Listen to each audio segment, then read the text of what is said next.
Good morning student. પાઠ 12 ઘર્ષણ આપણો પૂર્ણ થયો છે. આજે આપણે સ્વાધ્યાયના પ્રશ્નના જવાબની ચર્ચા કરીશું. સ્વાધ્યાયના પ્રશ્નના જવાબની અંદર પહેલો પ્રશ્ન છે ખાલી જગ્યાનો. પહેલી ખાલી જગ્યા છે, ઘર્ષણ એકબીજાના સંપર્કમાં રાખેલી બે વસ્તુઓની સપાટીની વચ્ચે ખાલી જગ્યાનો વિરોધ કરે છે. તો જવાબ આવશે સાપેક્ષ ગતિનો વિરોધ કરે છે. બીજી ખાલી જગ્યા છે, ઘર્ષણ સપાટીઓના ખાલી જગ્યા પર આધાર રાખે છે. તો પ્રકાર પર, ઘર્ષણનો પ્રકાર કયો છે? એ ઘર્ષણની સપાટી જે છે એના પ્રકાર પર આધાર રાખે છે. ત્રીજી ખાલી જગ્યા છે, ઘર્ષણ ખાલી જગ્યા ઉત્પન્ન કરે છે. ઘર્ષણ ઉષ્મા ઉત્પન્ન કરે છે. આપણે પાઠમાં ચર્ચા કરેલી છે. કેટલાક ઘર્ષણમાં ઉત્પન્ન થતી ઉષ્માનો વ્યય પણ થાય છે. ચોથી ખાલી જગ્યા છે, કેરમ બોર્ડ પર પાવડર છાંટવાથી ઘર્ષણ ખાલી જગ્યા થઈ જાય છે. કેવું બની જશે? ઓછું થઈ જાય છે. પાંચમું, સ્લાઇડિંગ એટલે કે સરકતું ઘર્ષણ એ સ્થિત ઘર્ષણ કરતાં ખાલી જગ્યા હોય છે. કેવું હોય છે? ઓછું. સરકતું ઘર્ષણ જે છે એ સ્થિત ઘર્ષણ કરતાં ઓછું હોય છે. પ્રશ્ન 2 છે, 4 બાળકોને લોટણ, સ્થિત અને સરકતા ઘર્ષણને કારણે લાગતા બળોને ઘટનાક્રમની અંદર ગોઠવવાનું છે. આ ગોઠવણી નીચે આપેલી છે. એમાંથી સાચી ગોઠવણી તમારે પસંદ કરીને લખવાની છે. સમજો બરાબર. લોટણ, સ્થિત અને સરકતું ઘર્ષણ ને ઘટનાક્રમમાં ગોઠવવાનું છે. એ છે, પહેલાં લોટણ આવશે, પછી સ્થિત અને પછી સરકતું. બી છે, પહેલાં લોટણ, પછી સરકતું અને છેલ્લે સ્થિત. સી છે, સ્થિત ઘર્ષણ, સરકતું અને પછી લોટણ ઘર્ષણ. ડી છે, સરકતું ઘર્ષણ, સ્થિત અને લોટણ. તો આપણો જવાબ આવશે સી, પહેલાં સ્થિત, પછી સરકતું ઘર્ષણ અને પછી લોટણ ઘર્ષણ. પ્રશ્ન 3 છે, આલિદા પોતાની રમકડાની કારને આરસના સૂકા ભોંયતળિયા પર, આરસના ભીના ભોંયતળિયા પર અને ભોંયતળિયા પર બિછાવેલ સમાચાર પત્ર એટલે કે પેપર પર અને પછી ટુવાલ ઉપર ચલાવે છે. ટુવાલ એટલે કાપડનો ટુકડો. તો કાર પર જુદી જુદી સપાટી દ્વારા લાગતા ઘર્ષણ બળનો ઘટનાક્રમ કયો હશે? સમજો, આપણે આ પ્રવૃત્તિ વિડીયો દ્વારા સમજેલા છે. ફરી વખત રિપીટ કરું છું. જે ઘર્ષણ છે એની સપાટીમાં પહેલાં આરસની લીસી સપાટી છે અને સૂકી છે. પછી આરસની જ લીસી સપાટી ભીની છે. ત્યાર પછી એ ભોંયતળિયા પર એટલે કે નીચેના ભાગ પર ત્યાં આગળ સમાચાર પત્ર એટલે કે પેપર પાથરી દીધું છે. પેપર પછી ત્યાં આગળ કાપડ પાથરી દીધું એટલે કે ટુવાલ પાથર્યો છે. અને રમકડાની કારને એ એના ઉપર ચલાવે છે.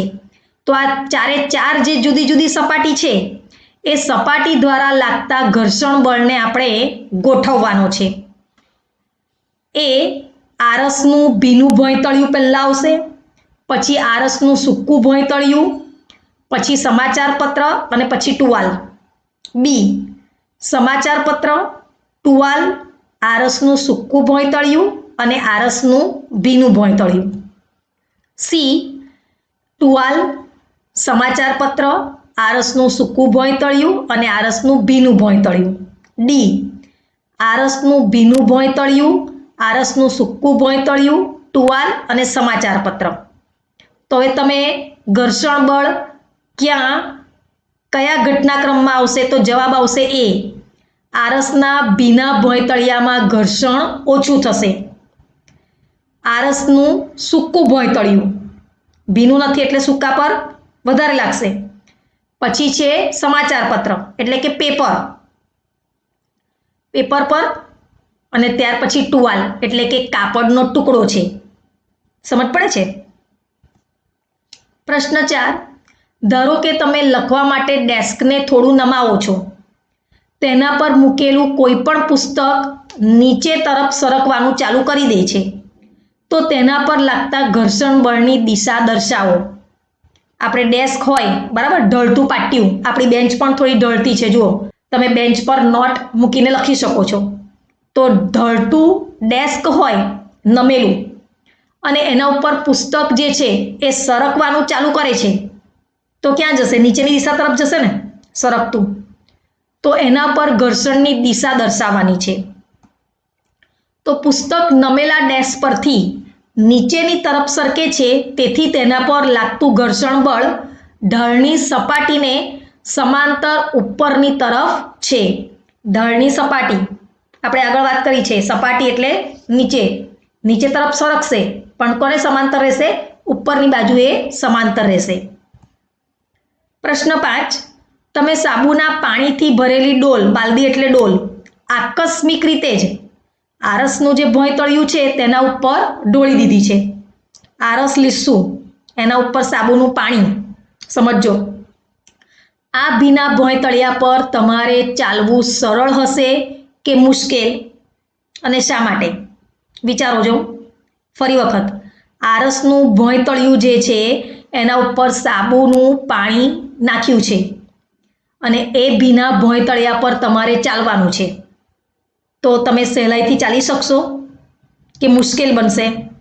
અને મુશ્કેલ બનશે તો શા માટે? સાબુના પાણી વડે ભીના થયેલા આરસના ભોંયતળિયા પર ચાલવું મુશ્કેલ બનશે. ચાલી શકાશે?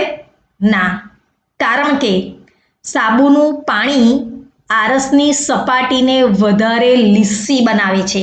સમજો બરાબર, આરસની સપાટી અને સાબુનું પાણી એ બંને બે લીસી સપાટી ભેગી થઈ ગઈ એટલે આરસની સપાટીને વધારે લીસી બનાવશે.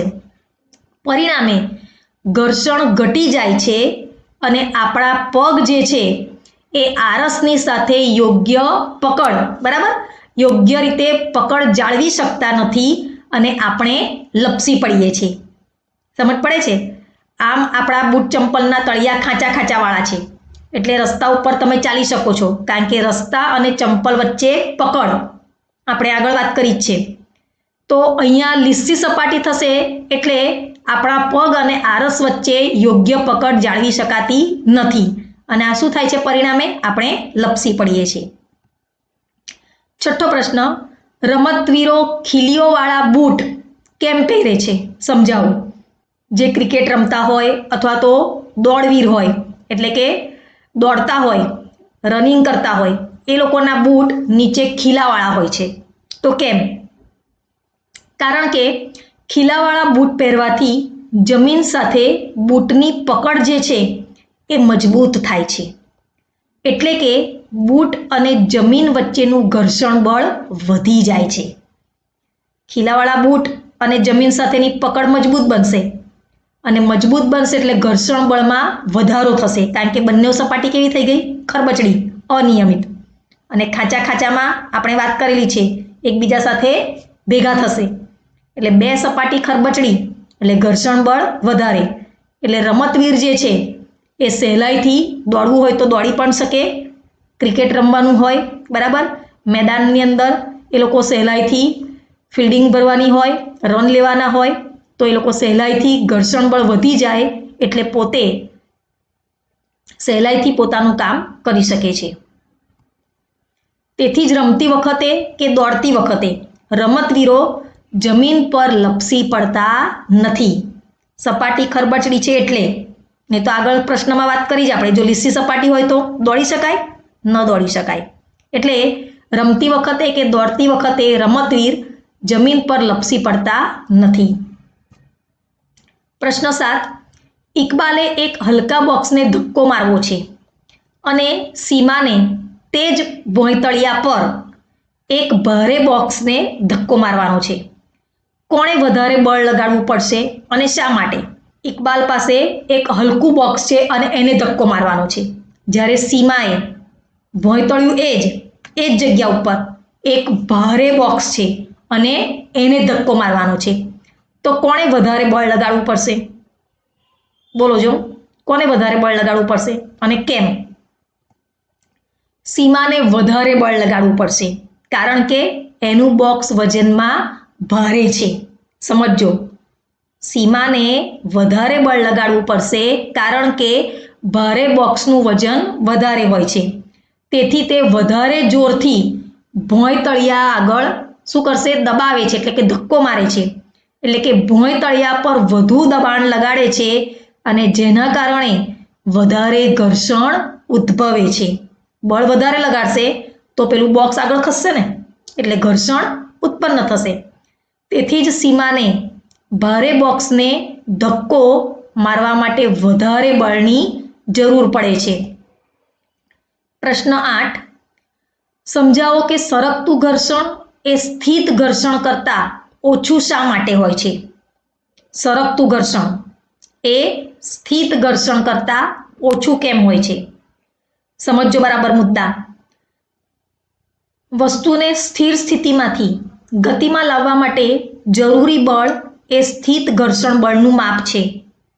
આનાથી વિપરીત વસ્તુની અચળ ઝડપી ગતિને ચાલુ રાખવા માટે જરૂરી બળ એ સરકતા ઘર્ષણનું માપ છે.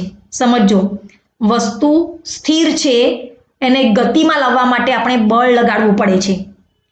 બે સપાટીઓના ખરબચડા ભાગોનું જોડાણ જે છે, બે સપાટી જે ખરબચડી છે અને એ બંને ભાગનું જોડાણ જે છે એના કારણે ઘર્ષણ લાગે છે.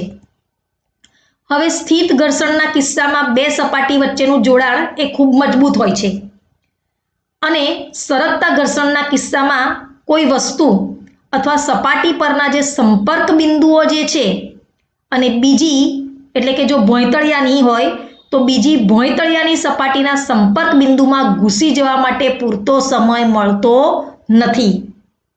બરાબર સમજો.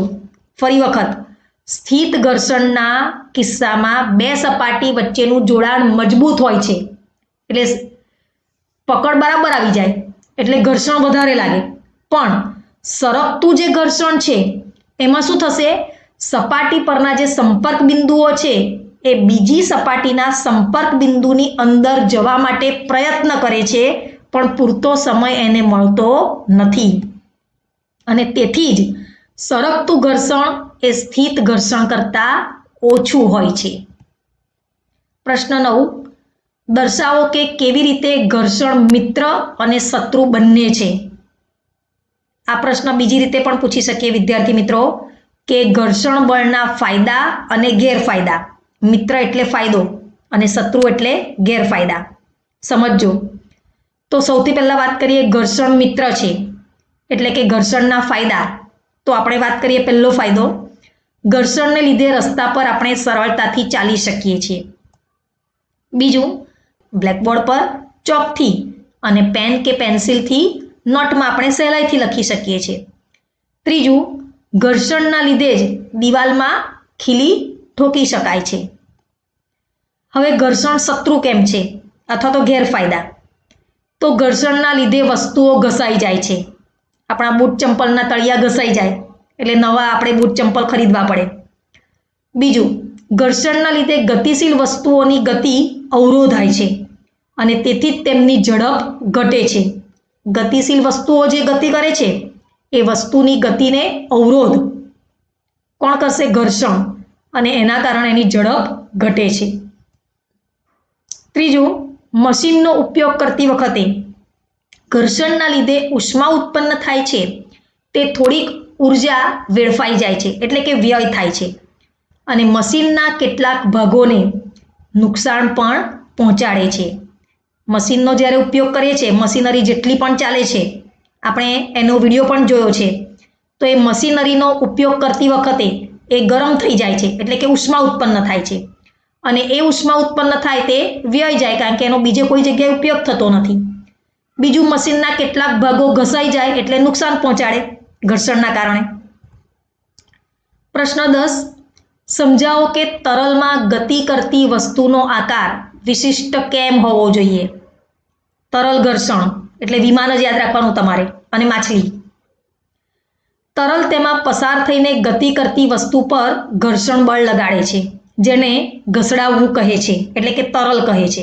ફરી વખત, તરલ તેમાં પસાર થઈને ગતિ કરતી વસ્તુ પર ઘર્ષણ બળ લગાડે છે, જેને તરલ અથવા તો ઘસડાવવું કહે છે. તેથી જ તરલમાં ગતિ કરતી વસ્તુઓને તેમના પર લાગતા ઘર્ષણ બળને સમતોલીને પાર કરવું પડે છે. આ પ્રક્રિયામાં વસ્તુઓ પોતાની ઉર્જા ગુમાવે છે. આથી જ ઘર્ષણ ઘટાડવાના પ્રયત્નની અંદર તેમને વિશિષ્ટ આકાર આપવામાં આવે છે, જેને ધારારેખી આકાર કહે છે. માછલીનો ધારારેખી આકાર મેં વાત કરી છે. આગળથી શંકુ, વચ્ચેથી પહોળો અને પાછળથી શંકુ, જેને ધારારેખીય કહેવાય. તો આ સાથે આપણા સ્વાધ્યાયના પ્રશ્નના જવાબની ચર્ચા અહીંયા પૂર્ણ થાય છે અને પછીના વિડીયોમાં આપણે વધારાના પ્રશ્નના જવાબની સમજ મેળવીશું.